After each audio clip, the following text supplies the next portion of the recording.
الحمد لله نحمده ونستعينه ونستغفره ونؤمن به ونتوكل عليه ونعوذ بالله من شرور أنفسنا ومن سيئات أعمالنا من يهده الله فلا مضل له ومن يضلله فلا هادي له ونشهد أن لا إله إلا الله وحده لا شريك له ونشهد أن محمدا عبده ورسوله قال الله تبارك وتعالى في القرآن المجيد والفرقان الحميد إن الله وملائكته يصلون على النبي يا أيها الذين آمنوا صلوا عليه وسلموا تسليما بلغ العلا بكماله كشف الدجى بجماله حسنت جميع خصاله بلغ العلا بكماله كشف الدجى بجماله حسنت جميع خصاله رسول رحمت شفیع معظم شافع یوم النشور احمد مصطفیٰ جناب محمد مصطفیٰ صلی اللہ علیہ وآلہ وسلم نے ارشاد فرمایا، جب تم کوئی برائی دیکھو تو کوشش کرو کہ اس کو اپنے ہاتھ سے روکو۔ اگر تم اس کو اپنے ہاتھ سے روکنے کی طاقت نہیں رکھتے تو پھر اس کو اپنی زبان سے روکو، اور اگر تم اپنی زبان سے بھی روکنے کی طاقت نہیں رکھتے تو کم از کم اس برائی کو اپنے دل میں برا جانو۔ اور یہ ایمان کا کمزور ترین درجہ ہے۔ معاشرے میں جب بھی برائی ہوتی ہے تو تین طرح کے لوگ اور تین طرح کی ان کی ذمہ داریاں بنتی ہیں۔ سب سے پہلی ذمہ داری یہ ہوتی ہے کہ اس برائی کو ہاتھ سے روکا جائے، اور یہ ذمہ داری ریاست کی اور قانون نافذ کرنے والے اداروں کی ہوتی ہے۔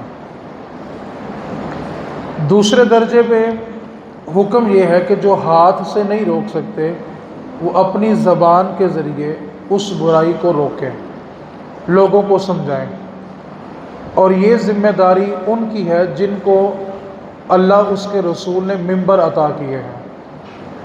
یہ ذمہ داری علماء کی ہے کہ وہ اس پر کلام کریں، عوام کو اس سے آگاہ کریں اور اس برائی کو روکنے میں مدد کریں۔ تیسرا درجہ ایمان کا یہ ہے کہ جو ہاتھ سے بھی نہیں روک سکتے، زبان سے منع بھی نہیں کر سکتے، تو کم از کم وہ اپنے دل میں اس چیز کو برا سمجھیں، اور یہ جو درجہ ہے یہ عوام الناس کا ہے۔ عوام الناس کا جو سب سے پہلا فریضہ ہوتا ہے وہ یہ ہوتا ہے کہ وہ اس برائی کو دل میں برا بھی سمجھیں، اور جو لوگ اس کو اپنی زبان کے ذریعے روک رہے ہیں ان کا ساتھ بھی دیں۔ ہوتا یہ ہے کہ ہم جب ان چیزوں پر تبصرہ کرتے ہیں جن کے حقائق کا ہمیں علم نہیں ہوتا تو بعض اوقات ہمارا جو تبصرہ ہوتا ہے وہ سامنے والے بندے کو نقصان کی طرف لے جاتا ہے۔ آج کی اس نشست میں جس موضوع پر کلام کرنا ہے، اس وقت پورے پاکستان اور پوری دنیا کے اندر وہی موضوع زیر بحث ہے، اور اس کے حوالے سے میں چند ایک گزارشات آپ کے سامنے پیش کرنے کی کوشش کرتا ہوں۔ تمامی احباب کے علم میں ہے کہ کل جو جڑاں کے اندر سانحہ ہوا، اور اس کے بعد مسلمانوں کا ایک چہرہ پوری دنیا کے اندر جو دکھایا جا رہا ہے، جس کی وجہ سے مسلمانوں کو ذلیل کرنے کی کوشش کی جا رہی ہے، ایک عام انسان ہونے کے ناطے اور ایک مسلمان ہونے کے ناطے ہماری ذمہ داری کیا بنتی ہے، اس پر ہم نے تھوڑی سی توجہ بھی کرنی ہے، اور اگر اللہ توفیق بخش دے تو اس پر عمل کی کوشش بھی کرنی ہے۔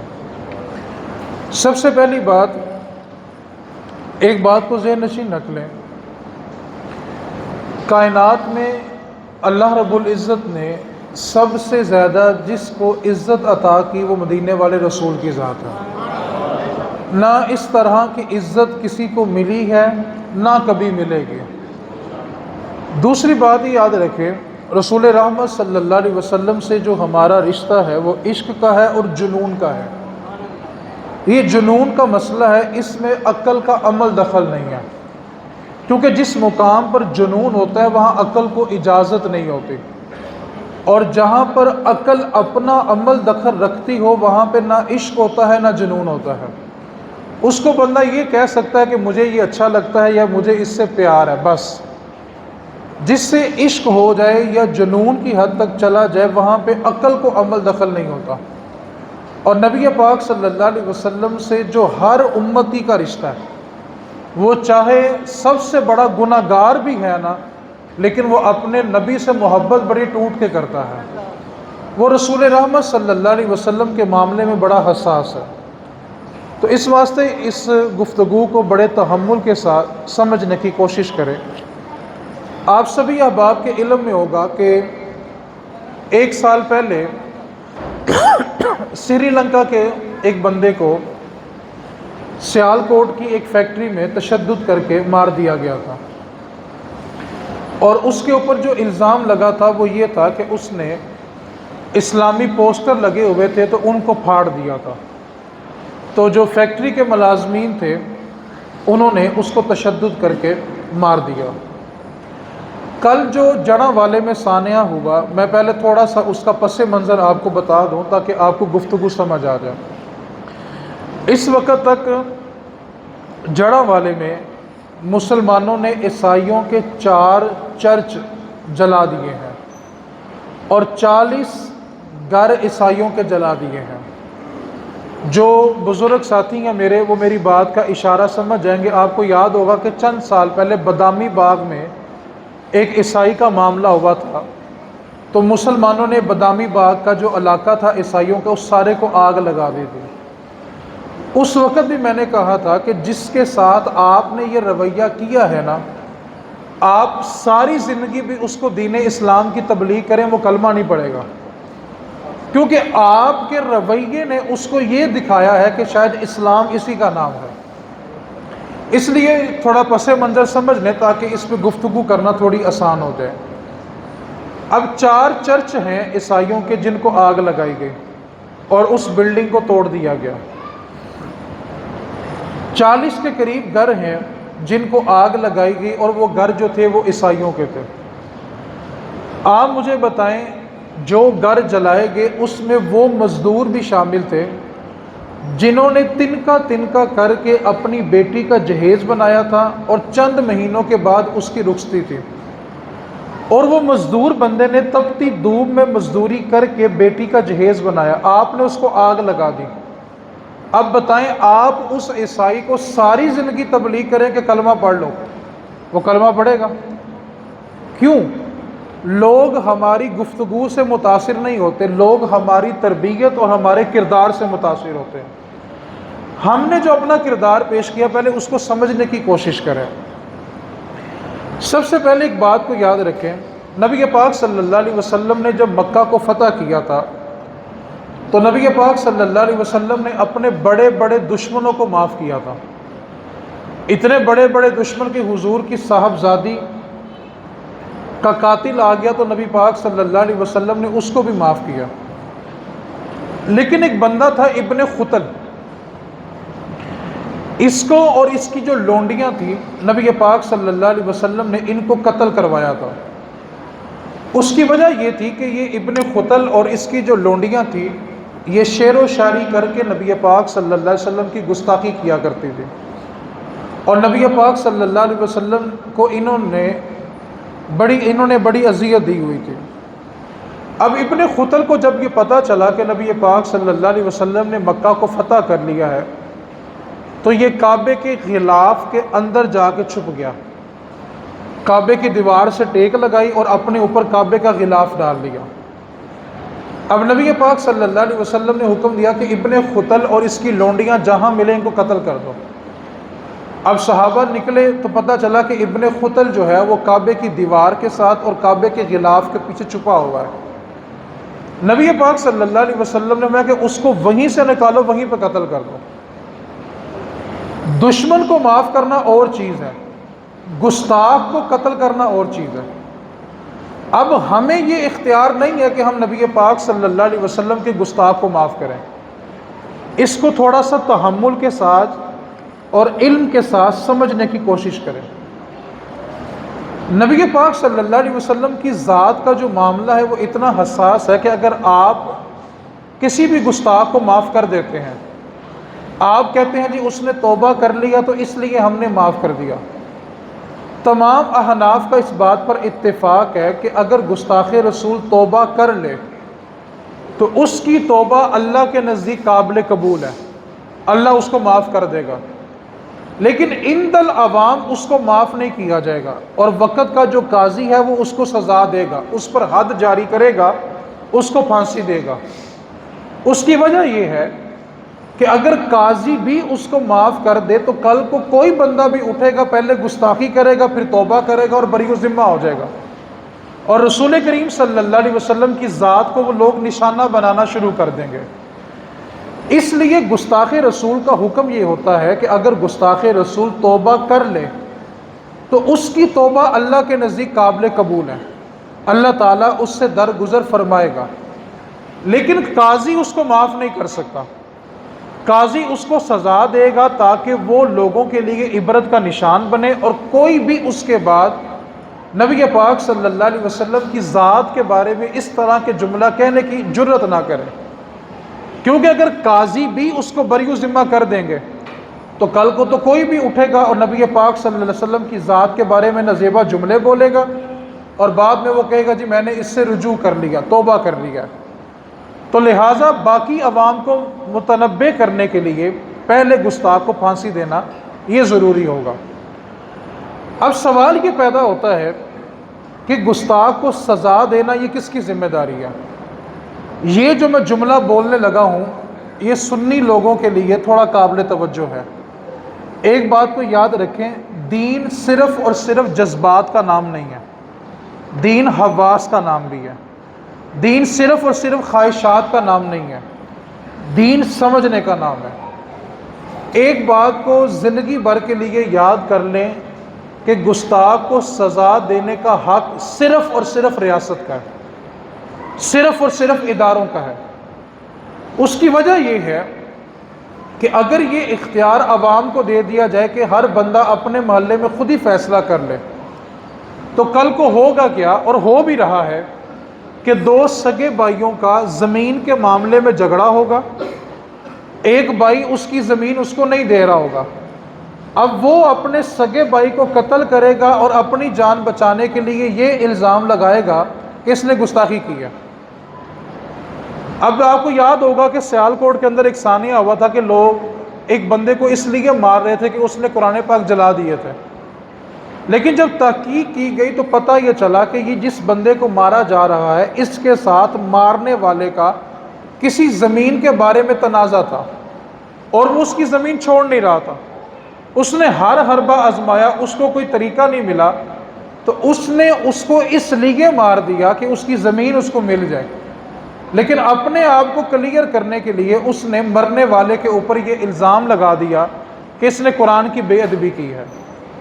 تو اس واسطے جو اسلام کا قانون ہے وہ ہر بندے کے ہاتھ میں نہیں دیا جائے گا۔ اگر ہر بندے کو ہی یہ اختیار دے دیا جائے کہ وہ خود ہر چیز کا فیصلہ کر لے، کل کو تو چھوٹی چھوٹی باتوں پہ لوگ ایک دوسرے کو ماریں گے اور وہ آڑ بعد میں دین کو بنا لیں گے۔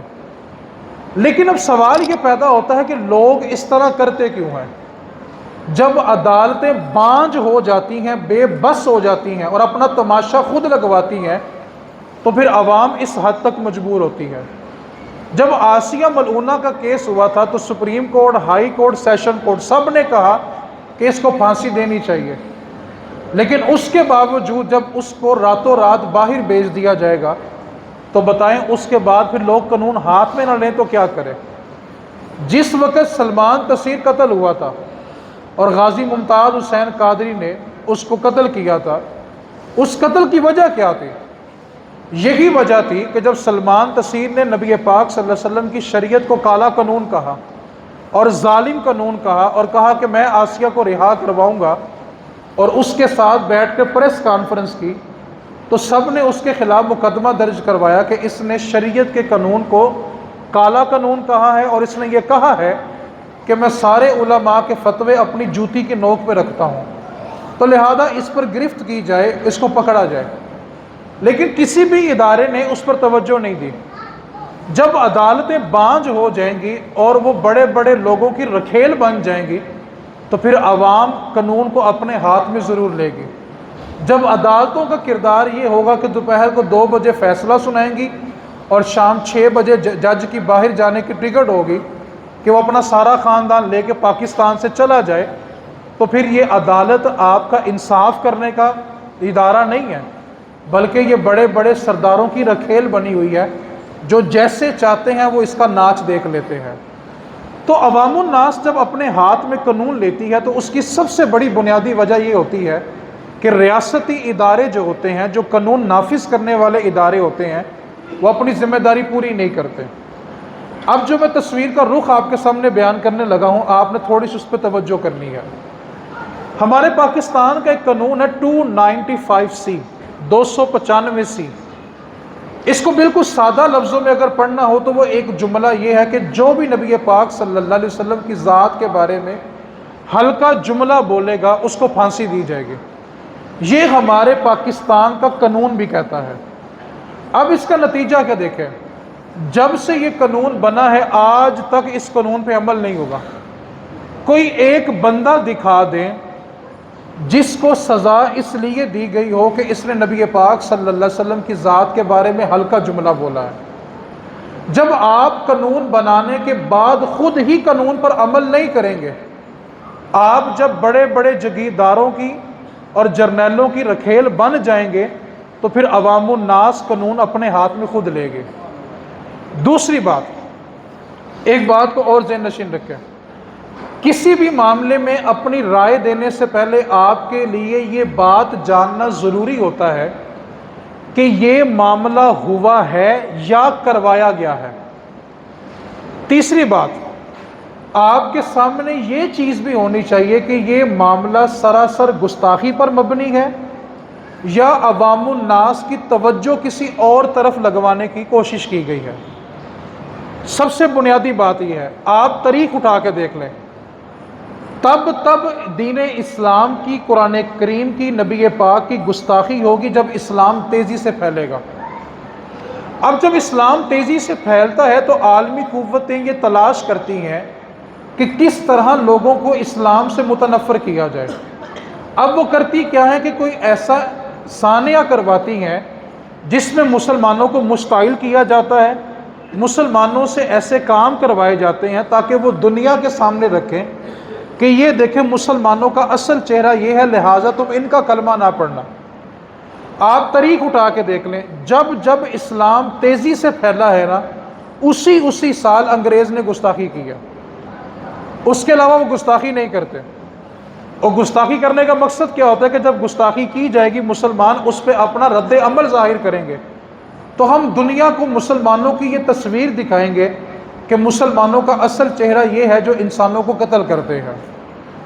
تیسری اور چوتھی بات یہ ہے، ہمارے ملک پاکستان میں جب بھی کوئی بڑا کام کرنا ہوتا ہے سیاستدانوں نے، تو وہ ملک میں یا تو کسی مشہور شخصیت کا قتل کرواتے ہیں یا مذہب کے نام پر ایسا سانحہ کرواتے ہیں کہ لوگوں کی ساری جو توجہ ہے اس سانحے کی طرف چلے جائے اور لوگ باقی ساری چیزوں کو بھول جائیں۔ ابھی آپ سے میں ایک سوال پوچھتا ہوں، آج سے ٹھیک 2 دن پہلے ٹی وی کے اوپر صرف ایک ہی خبر تھی کہ پیٹرول مہنگا ہو گیا، مہنگائی ہو گئی ہے، عوام بھوکی مرنا شروع ہو گئی ہے، خودکشیاں شروع ہو گئی ہے۔ جیسے جیسے یہ خبریں بڑھتی ہیں تو لوگ اپنے سیاستدانوں سے اور اسٹیبلشمنٹ سے متنفر ہوتے ہیں۔ قانون چلانے والے اور حکومت چلانے والے اداروں سے متنفر ہوتے ہیں، اور یہ ادارے کیا کرتے ہیں کہ جب یہ دیکھتے ہیں کہ لوگ ان سے متنفر ہو رہے ہیں تو یہ ملک کے اندر کوئی ایسا بڑا سانحہ کروا دیتے ہیں کہ عوام کی توجہ ہماری طرف سے پیچھے چلی جائے اور ساری کی ساری قوم اس نئے سانحے پہ تبصرہ کرنے کے لیے تیار ہو جائے۔ اور یہ ہمارا ایک مزاج بھی ہے، ہم ہر آنے والی نئی چیز پر بڑی دل لگی کے ساتھ تبصرہ کرتے ہیں اور پچھلے سارے جرموں کو بلا دیتے ہیں۔ پانچویں بات، یہ جو سانیہ جڑا والا میں ہوا، وہاں کا جو پادری ہے اس کا بیٹا ہے جس کا نام ہے عامر، اس کی تصویر لگا کے اس کے نیچے سرخ رنگ کے ساتھ ایک عبارت لکھی گئی جو ممبر پر پڑھی نہیں جا سکتی، یعنی اس نے نبی پاک صلی اللہ علیہ وسلم کی ذات اور قرآن کریم کے بارے میں ہلکے جملے بولے جو ممبر پر بولے بھی نہیں جا سکتے۔ اب جب اس سے یہ پوچھا گیا تو اس کا پہلا جملہ یہ تھا کہ میرا دماغ خراب ہے کہ میں نبی کے بارے ایسی بات کروں۔ اس نے اسٹریٹ فارورڈ یہ تحریر لکھ کر بھی دی اور بول کے بھی دی کہ میرا اس سے کوئی تعلق نہیں ہے، مجھے پھنسانے کی اور بدنام کرنے کی کوشش کی جا رہی ہے۔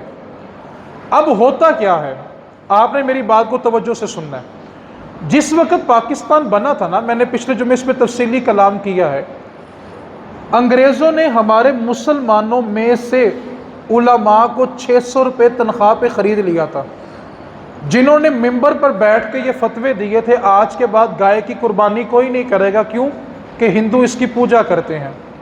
جنہوں نے ممبر پہ بیٹھ کے یہ فتوے دیے تھے کہ انگریز کے ساتھ جہاد کرنا ہی حرام ہے، لہٰذا جو انگریز کے خلاف جہاد کرنے کی بات کرے گا اس کو سلاخوں کے پیچھے ڈال دیا جائے گا، اور درجنوں علماء اور مشائخ کو جیل کی سلاخوں میں ڈالا گیا اور پھانسیاں دی گئی، صرف اس بات پر کہ انہوں نے دستخط نہیں کیے تھے اس فتوے کے اوپر جس فتوے میں یہ لکھا ہوا تھا کہ انگریز کے ساتھ جہاد کرنا حرام ہے۔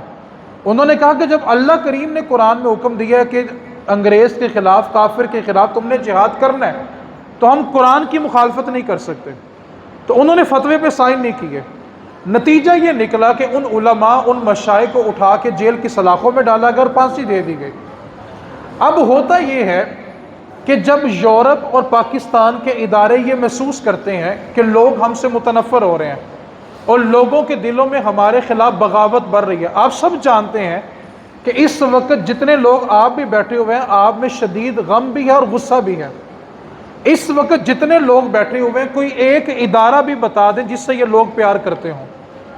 جو لوگ ہماری محبت کے لائق تھے نا، وہ بھی ہماری دلوں میں اپنی محبت کم کرتے جا رہے ہیں، اور جن کو ہمارے بچے نے دونوں ہاتھوں سے سلامی دی ہوئی ہے نا، وہ بھی اپنی قدر و قیمت کم کرواتے جا رہے ہیں۔ تو جب یہ محسوس ہوتا ہے کہ لوگ ہم سے محبت نہیں کر رہے تو پھر نتیجہ کیا ہوتا ہے کہ ملک میں ایسا کام کروایا جائے جس سے لوگوں کی توجہ بڑھ جائے۔ تو آپ نے سب سے پہلا پیغام یہ یاد کرنا ہے کہ آپ پہلے تحقیق کریں کہ جو معاملہ آپ کے سامنے آیا ہے ایسا ہوا بھی ہے کہ نہیں ہوا۔ آپ کو میں اگلی بات بتاتا ہوں۔ اس وقت ایسی ٹیکنالوجی موجود ہے کہ جو انسان کا ذہن اپنے قابو میں کر لیتی ہے۔ مثال کے طور پہ ایک انسان چھت پہ چل رہا ہے، چلتے چلتے آگے اس کو پتہ ہے کہ دیوار ختم ہوگی، میں نیچے گر جاؤں گا، لیکن وہ نہیں رکتا، وہ نیچے گر جاتا ہے، کیونکہ اس وقت وہ اپنے ذہن سے کام نہیں لے رہا ہوتا۔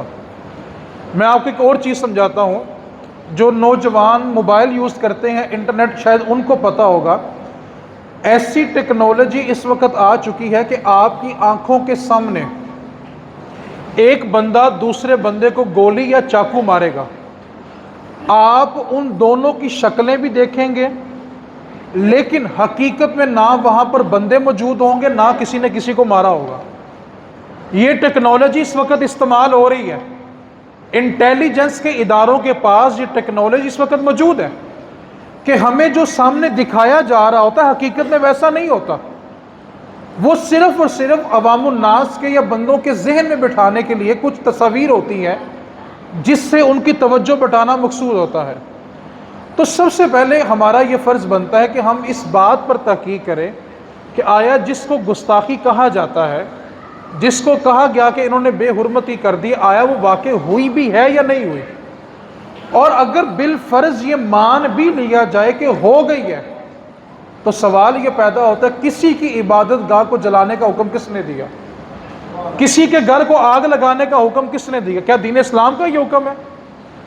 دین اسلام کا حکم یہ کہ آپ جنگ لڑ رہے ہیں اور سامنے والا آپ سے جنگ لڑ رہا ہے، تب بھی آپ نے کافر کے بوڑھے لوگوں کو قتل نہیں کرنا، کفار کے بچوں کو قتل نہیں کرنا، کفار کی عورتوں کو قتل نہیں کرنا، انہوں نے جو فصلیں اگائی ہوئی ہیں ان فصلوں کو نقصان نہیں پہنچانا۔ یہ دین اسلام کا ضابطہ ہے، جنگ لڑتے ہوئے ضابطہ ہے کہ آپ ان کے نوجوانوں سے جنگ کریں، ان کے جو سپاہی ہیں ان سے قتال کریں، ان کے بچوں کو، ان کی عورتوں کو، ان کے ضعیف لوگوں کو، ان کی عبادت گاہوں کو، ان کی فصلوں کو، ان کے مال تجارت کو آپ آگ نہیں لگا سکتے۔ آپ کے اس رویے سے ہوگا کیا؟ آپ ساری زندگی یہ 40 گھر جو جل گئے، ساری زندگی ان کو کلمے کی تبلیغ کر لے، وہ آپ کی بات نہیں مانیں گے۔ کیوں؟ کہ ان کے ذہن میں آج یہ بات بٹھائی گئی کہ دین اسلام آگے سے یہ سلوک کرتا ہے۔ یہ ہوتا کیوں ہے؟ میں نے اس کی تفصیل آپ کے سامنے بیان کر دی کہ جب عدالتیں رکھیل بن جاتی ہیں، وہ صرف اور صرف بڑے لوگوں کے سامنے تماشا کرتی ہیں، تو پھر لوگ قانون کو اپنے ہاتھ میں لیتے ہیں۔ اس واسطے سب سے پہلی بات، جو عدالتوں میں بیٹھے ہوئے جج ہیں، جو ہمارے خون پسینے کی کمائی سے تنخواہ لیتے ہیں، میں نے آپ کو پچھلے جمعے بھی کہا تھا کہ پاکستان آپ لوگوں کا ہے، یہ سیاستدانوں کا پاکستان نہیں ہے، کیونکہ ان کا نہ پیسہ یہاں پہ، نہ اولاد، نہ بیوی، نہ بچے، نہ کاروبار، نہ جائیداد، کچھ بھی یہاں پہ نہیں ہے۔ آپ کا جینا بھی یہاں، مرنا بھی یہاں، آپ کا کھانا پینا، سونا اٹھنا جاگنا سب کچھ آپ کا پاکستان میں ہے۔ تو گھر اس کا ہوتا ہے جو گھر کے اندر رہتا ہے۔ تو پاکستان آپ لوگوں کا ہے۔ جسٹس قیوم ایک جج گزرا ہے، ایک پلیئر ہے کرکٹ کا، جو پرانے لوگ ہیں میری بات جلدی سمجھ، میاں داد ایک کھلاڑی گزرا ہے، اس نے ایک میچ کے اندر اس کے اوپر کیس بن گیا کہ اس نے کچھ پیسوں کا لین دین کیا ہے میچ کے دوران۔ تو اس کو عدالت نے بلا لیا کہ تم نے پاکستان کا نام ڈبویا ہے، تو عدالت میں آ کے جواب دو کہ تم نے میچ فکسنگ کیوں کی ہے۔ اب یہ جو جسٹس قیوم تھا، اس نے فیصلہ کرنا تھا۔ اب میاں داد جو کھلاڑی تھا، اس نے کیا کیا کہ ایک چمنگ منہ میں ڈالی ہوئی تھی، اور وہ عدالت کے کٹہرے میں کھڑا ہو کے نا چمنگ چبا رہا تھا۔ تو جسٹس قیوم کہنے لگا کہ تم کیا بکری کی طرح منہ مار رہے ہو، پہلے جا کے چنگم کو تھوک کر آؤ پھر میرے سامنے کھڑے ہو۔ تو میں اسی جج کو یا اسی عدالت کو کہنا چاہتا ہوں کہ تمہارے سامنے کوئی چنگم چبائے تو تمہاری توہین ہے، اور مصطفیٰ کی ذات پر بات ہو جائے تو تمہارے کان پہ جوں تک نہیں رینگتی۔ اپنی بات ہو تو توہین عدالت ہے، اپنی بات ہو تو توہین جج ہے۔ اور ایک بات بتاؤں، کائنات میں سب کی عزت چلی جائے، وہ عزت مصطفیٰ کی عزت کے برابر نہیں ہو سکتی۔ کائنات میں جس کو جو عزت ملی ہے مصطفیٰ کے صدقے میں ملی ہے۔ سب کی عزتیں لٹ جائیں، اور میں جملہ کہنے لگا ہوں، آپ تحقیق کریں، سوچیں، سمجھیں، کسی سے پوچھیں، ایک بات کو یاد کر لیں، مصطفیٰ کی عزت کا مسئلہ اتنا حساس ہے، مسلمانوں کی ساری عورتوں کی عزت لٹ جائے اتنا نقصان نہیں ہوگا جتنا نقصان مصطفیٰ کی ذات کے خلاف بات کرنے سے ہو جاتا ہے۔ ساری امت کا اس بات پر اتفاق ہے کہ جس نے یہ کہہ دیا نا کہ مصطفیٰ کے کپڑے میلے ہیں، تو علماء نے بلا کہ لکھا اس کا سر قلم کر دو۔ تو کہا جب مٹی لگے گی تو کپڑے تو میلے ہوں گے، تو کہا یہ تیرے میرے ہوں گے۔ جب مصطفیٰ کی ذات کی باری آئی تو پھر جملہ یہ نہیں کہنا کہ حضور کے کپڑے میلے ہیں، تو پھر پوچھا جملہ کہنا کیا ہے؟ تو فرمایا کہ جملہ یہ کہنا ہے کہ جب مٹی نے برکت لینی تھی تو مصطفیٰ کے کپڑوں سے جا کر لگ گئی ہے، مٹی کو برکت کی ضرورت تھی تو حضور کے کپڑوں سے لگی ہوئی ہے۔ اور یہاں تک فتویٰ ہے کہ کسی نے اگر یہ کہہ دیا کہ مجھے کدو پسند نہیں ہے، تو فرمایا اس کا بھی سر قلم کر دو۔ کیوں؟ حضور نے کہا مجھے کدو پسند ہے۔ تو حضور کی ذات کا مسئلہ اتنا حساس ہے۔ آج ہمارے ہاں جو لوگ ہیں وہ جب دین کے بارے میں تبصرہ کرتے ہیں تو وہ دین کو بالکل ہی پسے پش ڈال دیتے ہیں۔ ان سے بھی میں گزارش کرنا چاہوں گا، اس مسئلے کو یاد کر لیں، کسی بھی بندے کو قانون ہاتھ میں لینے کی گنجائش ریاست کی ذمہ داری ہے کہ وہ فیصلہ کرے، اور اگر ریاست بانجھ ہو جائے گی تو پھر عوام الناس اپنے فیصلے خود کرے گی۔ اور جو لوگ ان سانحات کے بعد دین اسلام کے بارے میں زبان کھولتے ہیں، میں ایک بات کہنا چاہتا ہوں آپ کو، دین اسلام نے ہمیں جو ضابطہ دیا وہ یہ ہے کہ اگر بیٹا غلطی کرتا ہے تو اس کی سزا اس کے باپ کو نہیں دی جائے گی، وہ اس کا ذاتی فعل ہے۔ باپ نے غلطی کی ہے تو اس کی سزا اس کے باپ کو دی جائے گی، اس کے بیٹے کو نہیں دی جائے گی۔ تو اگر کسی 200-400 بندے نے انفرادی طور پر یہ کام کر لیا ہے تو اس کا دین اسلام سے کوئی تعلق نہیں ہے، نہ یہ اسلام کی تعلیمات ہیں، نہ یہ اسلام کا حکم ہے۔ لیکن اس کے باوجود کوئی بندہ اگر ان باتوں کو سامنے رکھ کے دین اسلام کے خلاف زبان کھولتا ہے تو اس کو اپنے ایمان کی حفاظت کرنی چاہیے۔ ہمارا موقف دو ٹوک ہے، گستاخ رسول کی ایک ہی سزا ہے کہ اس کا سر تن سے جدا کر دیا جائے، اس میں دوسری رائے نہیں ہے۔ لیکن یہ ذمہ داری کس کی ہے، اس کے بارے میں تمہیں ہوش کے ناخن لینے پڑیں گے کہ ریاست اگر اپنی ذمہ داری پوری نہیں کرتی تو پھر تم عوام الناس کو مجبور کرتے ہو کہ وہ اس کام کی طرف آ جائے۔ غازی علم الدین شہید کا جب مسئلہ ہوا تو ہمیں اس وقت شکوہ اس لیے نہیں ہے کیونکہ وہ پاکستان بننے سے پہلے ہوا تھا اور اس وقت حکومت انگریز کی تھی۔ انگریز نے اگر آ کے غازی علم الدین شہید کو پھانسی دے دی ہے تو ہمارا انگریزوں سے شکوہ نہیں بنتا، کیونکہ وہ اسلام کو مانتے نہیں ہیں۔ اور تمہیں جو بڑی بڑی کرسیاں دی گئی ہیں اور تمہیں قلم دان دیا گیا ہے نا، وہ دیا ہی اس لیے گیا ہے کہ تم حضور کے غلام ہو اور تم پاکستان میں رہتے ہو۔ اور ایک بات کو یاد رکھے، جس کا قلم حضور کے لیے نہیں نہ چل سکتا اس کا قلم چلنا ہی نہیں چاہیے۔ حضور کی ذات کی بات ہو جائے، قرآن کریم کی بات ہو جائے، دین اسلام کی بات ہو جائے اور بندہ کہے جی میں کیا کر سکتا ہوں، تو اس کو کچھ کرنا ہی نہیں چاہیے۔ اس واسطے آپ کے لیے پیغام کیا ہے، جب بھی معاملہ ہو تو ان تین باتوں کو یاد رکھیں۔ پوری دنیا میں گستاخی تب ہوتی ہے جب اسلام تیزی کے ساتھ پھیلتا ہے اور وہ لوگ ایسا سانحہ کرواتے ہیں تاکہ لوگوں کی توجہ اس طرف آئے۔ نمبر 3،